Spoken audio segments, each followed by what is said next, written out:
भगवान विष्णु जी ने बताया है कि तुलसी के पास दिया जलाने से क्या फल मिलता है। एक बार माता लक्ष्मी भगवान विष्णु से पूछती हैं, हे स्वामी, तुलसी के पास दीपक जलाने से क्या महत्व होता है? हर रोज शाम को तुलसी के पास दीपक क्यों जलाया जाता है? इससे मनुष्य को कौन सा फल प्राप्त होता है? तुलसी के पास दिया जलाने की विधि क्या है तथा दीपक जलाते समय कौन से मंत्र का उच्चारण करना चाहिए?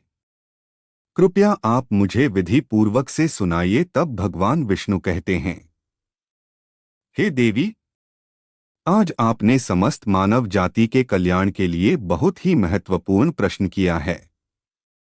आपके इस प्रश्न का उत्तर देने से पूर्व मैं आपको एक प्राचीन कथा सुनाता हूं, जिससे आपको अपने सभी प्रश्नों के उत्तर मिल जाएंगे।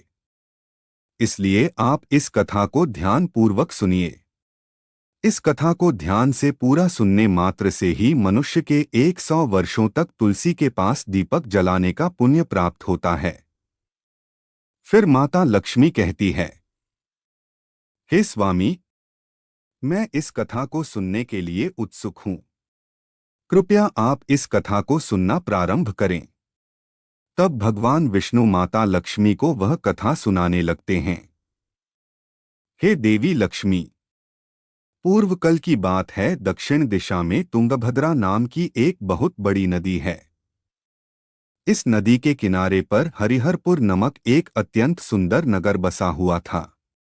उसी नगर में काशी नाम के एक ब्राह्मण निवास करते थे।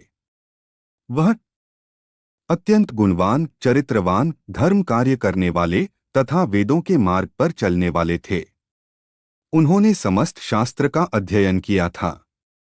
उस ब्राह्मण की एक पत्नी थी, जिसे लोग दुराचारिणी कहकर पुकारते थे, क्योंकि उसके कर्म ही उसके नाम के अनुसार थे। वह सदैव ही अपने पति को अपमानित करती थी। वह अपने पति के लिए खूब अपशब्द कहती थी, पति को भयंकर दुख देती थी, पति के लिए कभी भोजन नहीं बनती थी, अपने पति के साथ कभी शयन नहीं किया, कभी उसके साथ प्रेम से व्यवहार नहीं किया करती थी। पति के मित्र परिवार के लोग घर पर आते तो वह स्त्री उनको अपमानित करके भगा दिया करती थी और स्वयं काम भाव से उन्मत्त होकर निरंतर अन्य व्यभिचारिणी स्त्रियों के साथ घूमा करती थी। उसकी मन पति को छोड़कर पराये पुरुषों में लगा रहता था। उसने कभी अपने पति से प्रेम की बात नहीं की, किंतु पराये पुरुषों के संग बैठकर बातें करती थी। पराये पुरुषों को मोहित करने के लिए सज धज कर गांव में घूमने जाया करती थी। कभी वह वन में किसी वृक्ष के नीचे खड़ी रहकर सुंदर पुरुषों की राह देखने लगती और किसी दुष्ट पुरुष को मोहित करके उसके संभोग विलास किया करती थी। फिर एक दिन वह दुराचारीन स्त्री वन में जाकर एक वृक्ष के नीचे खड़ी हो गई। उसका चित्त काम से भरा हुआ था। वह किसी सुंदर कमी पुरुष की राह देख रही थी, किंतु बहुत समय निकालने के बाद भी उसे स्थान पर कोई पुरुष नहीं आया। इसलिए वह अत्यंत दुखी हो गई और प्रियतम की खोज में इधर-उधर देखने लगी। उसे दिन उसका सारा परिश्रम व्यर्थ हो गया। वहां पर खड़ी होकर वह नाना प्रकार की बातें कहकर विलाप करने लगी है, आज तो इस मार्ग से कोई भी सुंदर पुरुष नहीं आया। अब मैं कैसे अपने कामवासना को शांत करूं? आज की रात कैसे बीतेगी? वह जोर जोर से विलाप करने लगी। उसे जंगल में एक भयानक बाघ निवास करता था।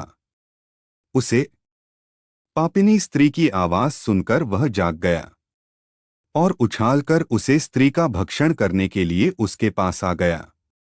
उस भयंकर बाघ को देखकर उस स्त्री के पसीने छूटने लगे। वह भय से थरथर कांपने लगी।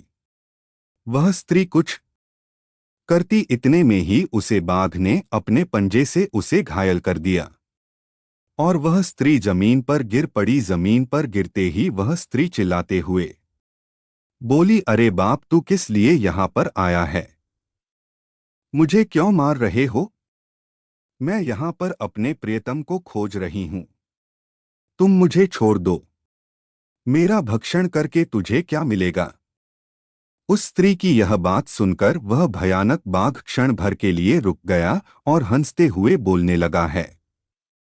रे दुष्ट, आज विधाता ने तुझे मेरा ग्रास भेजा है।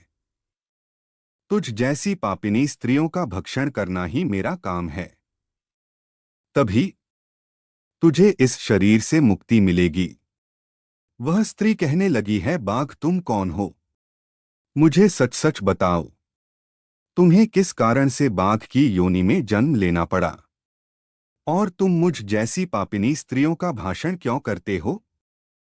पहले मुझे सारी बात बताओ और फिर मेरा भक्षण करो। फिर बाघ कहने लगता है, अरे पापिनी, मैं तुझे मेरे पूर्व जन्म का वृतांत सुनाते हूँ। किस कारण से मुझे बाघ बनना पड़ा। पूर्व काल में दक्षिण देश में एक नदी थी। उसे नदी के तट पर एक नगरी बसी हुई थी। उस नगरी में मैं निवास करता था।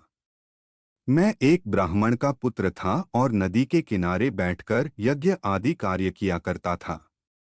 मैंने उसे जन्म में अनेक पापियों के लिए यज्ञ किया। उन पापियों के घर का भोजन किया। मैंने धन के लोभ से अनेक पापियों के लिए कार्य किया। जिन वस्तुओं का दान ब्राह्मण को नहीं लेना चाहिए, उन वस्तुओं का दान भी मैंने ग्रहण किया और दूसरों से धन लेता था, लेकिन कभी वापस नहीं करता था। इस प्रकार से पाप करते हुए मुझे बहुत समय बीत गए और मैं बूढ़ा हो गया। मेरे बाल सफेद हो गए, आंखें सूज गई, मुंह के सारे दांत गिर गए। लेकिन फिर भी मेरी दान लेने की आदत नहीं छुट्टी और मैं पाप करता गया। फिर एक दिन में धान के लोग से नदी किनारे गया और अन्य दूध ब्राह्मणों के साथ मिलकर हमने लोगों को ठगा।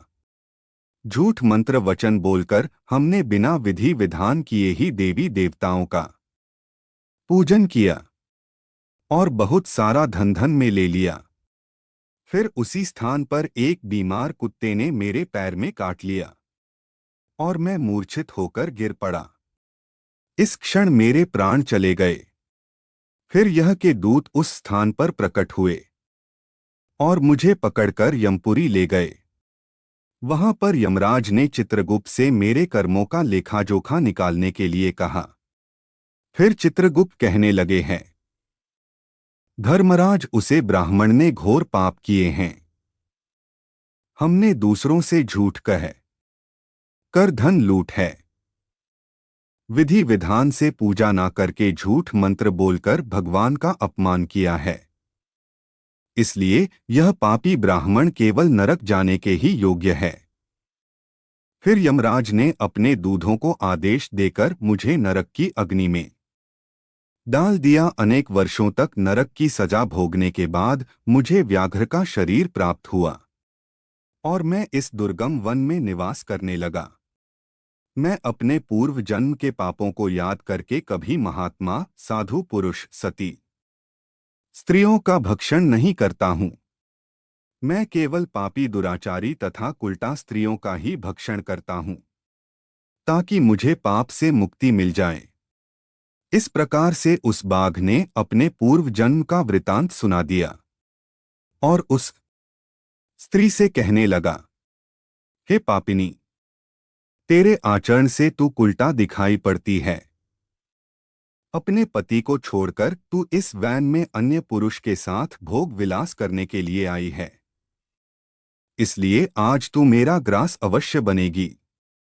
इतना कहकर उसे बाघ ने अपने तीक्ष्ण नाखून से उसे पापनी स्त्री के टुकड़े टुकड़े करके उसे खा लिया और फिर उसे स्थान पर यम के दूत प्रकट हुए और उसे पापिनी स्त्री को उठाकर यमपुरी ले गए। वहां पर उसे यमराज के सामने खड़ा किया गया। फिर चित्रगुप्त ने उसे स्त्री का लेखाजोखा निकलते हुए यमराज से कहने लगे हैं, धर्मराज, यह स्त्री, इसने अपने पति की कभी सेवा नहीं किया।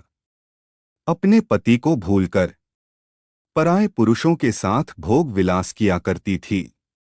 उसके पाप को सुनकर यमराज ने उसे स्त्री को अग्नि से भरे हुए कुंड में डालने का आदेश दिया। अनेक वर्षों तक उसे कुंड में पकाया गया, फिर उसे निकालकर दूसरे नरक में डाल दिया गया। इस प्रकार से उसे अनेक वर्षों तक अलग अलग नारकों में डाला गया और नारकों में डालने के बाद वह महापापी स्त्री पुनः पृथ्वी लोक पर आकर चांडाल के रूप में उत्पन्न हुई। चांडाल के घर में जन्म लेकर वह फिर से अनेक पाप करने लगी। यह विचार करने लगी, अनेक पापों के करने के उसे कोढ़ हो गया और वह भयानक पीड़ा सहन करने लगी। उसका अंग अंग जलने लगा, उसके नेत्रों में पीड़ा होने लगी। इस दुख को सहन करती हुई वह दिन बिताने लगी। फिर एक दिन वह तीर्थ में स्नान करने के उद्देश्य से अनंतपुर में चली गई। वहां पर वह एक आश्रम में बाहर निवास करने लगी। वहां उसे आश्रम में तुलसी का पौधा था। अन्य स्त्रियों को वहां पर तुलसी के पास दीपक जलाते हुए देखकर उस पापनी स्त्री ने भी वही किया। उसने तुलसी के पौधे के पास एक दीपक जला दिया। फिर उसी रात हृदय घाट से उसकी मृत्यु हो गई और यमराज के दूत उसे ले जाने के लिए वहां प्रकट हो गए।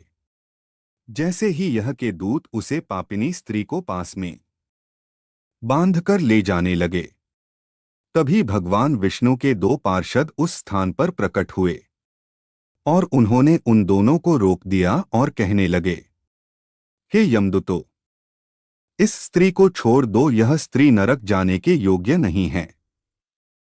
तुम किसके आदेश से ऐसा अधर्म कर रहे हो? यमदूतों ने उस स्त्री को छोड़ दिया। हे पार्षदों, हम यमराज के आदेश से इस पापिनी स्त्री को उठाकर ले जा रहे हैं, किंतु आप हमें किस कारण से रोक रहे हैं? हम यमराज के आदेश से इस पापिनी स्त्री को उठाकर ले जा रहे हैं, किंतु आप हमें किस कारण से रोक रहे हैं? यह स्त्री अत्यंत पापिनी है, इससे नरक में ले जाने को कहा गया है। फिर पार्षद कहने लगे, यह तो विष्णु भक्त है, यह नरक जाने योग्य नहीं है। इसने शाम को तुलसी के पास दीपक जलाया है, इसी कारण से इसके समस्त पाप नष्ट हो गए हैं। इसलिए अब यह नरक जाने की योग्य नहीं है, यह स्वर्ग जाने की अधिकारी बन चुकी है। पार्षदों की बात सुनकर यमदूतों ने उसे स्त्री को वह स्थान पर छोड़ दिया और यमलोक लौट गए। वहां जाकर उन्होंने यमराज को सारा वृत्तांत सुना दिया। फिर भगवान विष्णु के पार्षद उस स्त्री को दिव्या विमान में बिठाकर स्वर्ग लोक ले गए। भगवान विष्णु कहते हैं, हे देवी, इस प्रकार से तुलसी के पास केवल दीपक जलाने मात्र से ही मनुष्य के सभी पाप नष्ट हो जाते हैं। जो स्त्री नित्य शाम को तुलसी के पास दीपक जलाती है, सौभाग्यशाली बनती है, इसके पूर्व जन्मों के सभी पाप नष्ट हो जाते हैं। उसे सुख समृद्धि धन ऐश्वर्य की प्राप्ति होती है। रोज तुलसी के पास दीपक जलाते समय इस मंत्र का उच्चारण करना चाहिए, ओम तुलसी देव्यै च विद्महे विष्णु प्रियाय च धीमहि तन्नो बृंदा प्रचोदयात्, जिसका अर्थ होता है, विष्णु प्रिया तुलसी में आपको नमन करती हूँ, आप मुझे बुद्धि दो है बृंदा, आप मेरे मन को रोशन करो। भगवान विष्णु कहते हैं, हे देवी, हजारों अमृत के घरों से नहलाने पर भी श्री हरि विष्णु को डोट उतनी तृप्ति नहीं होती जितनी वह मनुष्य द्वारा तुलसी का एक पत्ता चढ़ाने से प्राप्त करते हैं। 10,000 गोदान मानव करने से जो फल प्राप्त करता है, वही फल तुलसी पत्र के दान से पता है।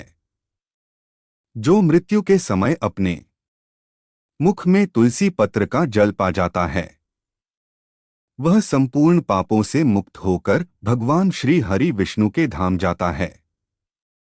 हिंदू धर्म में तुलसी के पौधों का महत्व सबसे अधिक है। इसकी सबसे पहले पूजा भगवान विष्णु ने की थी। भगवान विष्णु कहते हैं, जिस प्रकार से देवी लक्ष्मी से वैकुंठ को ऐश्वर्य प्राप्त है, उसी प्रकार से बैकुंठ में तुलसी के कारण ही पवित्रता प्राप्त है। पृथ्वी लोक पर जिस स्थान पर तुलसी का पौधा होगा, उसे स्थान पर कभी नकारात्मक ऊर्जा का वास नहीं होगा। ऐसा स्थान सबसे अधिक पवित्र होगा। इसी कारण से हमें घर में तुलसी का पौधा अवश्य लगाना चाहिए। इस प्रकार भगवान विष्णु ने तुलसी के पास दिया जलाने के महत्व के बारे में बताया। जो भी स्त्री तुलसी के पास दीपक जलाती हैं, उनके ऊपर भगवान विष्णु जी की कृपा हमेशा बनी रहेगी। दोस्तों, वीडियो अच्छी लगी हो तो लाइक शेयर करें। ऐसे ही वीडियो को देखने के लिए हमारे चैनल को सब्सक्राइब करें। कमेंट बॉक्स में जय तुलसी मैया लिखें। धन्यवाद।